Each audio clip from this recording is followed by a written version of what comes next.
Урматтуу коллегалар, мынагы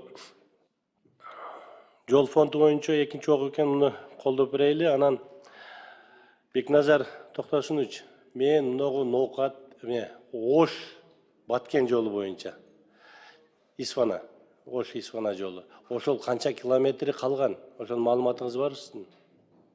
Курулбай азыр баарын асфальт төшөлбөгөн. Равшан Рысбаевич, Ош Баткен Исфана жолу жалпысынан баягы сиз айткан реконструкцияланбаган жалпы бөлүгү 47 километр болчу. 19 километрин 2023-24 жылдары бүттүк. Быйылкы жылы 28 километрин калган бөлүгүн толугу менен бүтүрөбүз. Толугу менен бүтүрүлөт. Акча каражаты толугу менен чечилди. Азыр курулуш иштерди баштады, эрте баштадык. Азыр жүрүп атат. Ошо качан бүтүп калат ошол план боюнча? Биз мүмкүн болушунча эрте бүтүргүлө деген тапшырманы коюп атабыз, бирок 28 километр бул чоң эле объем. Бир компанияга бердиңиздерби же бөлүп кандай болду? Бир эле компания. Бир чоң компанияга. Бир чоң компания.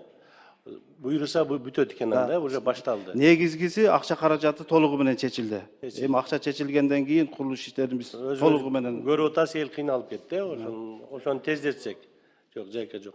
Анан мынагы мен сизге баягы былтыры жазында сел алып кеткенде Апшыр ата боюнча эс алуучу жайдын жолун сунуштадым эле. Ошол жол кирдиби? Мен билгенден Апшыр атанын жолуна 5 километр асфальт каралган. Ошол 7 километр экен, 2 километр кошуп койбойсуздарбы? Ошол бир жаңысыл бүтүп калат эле.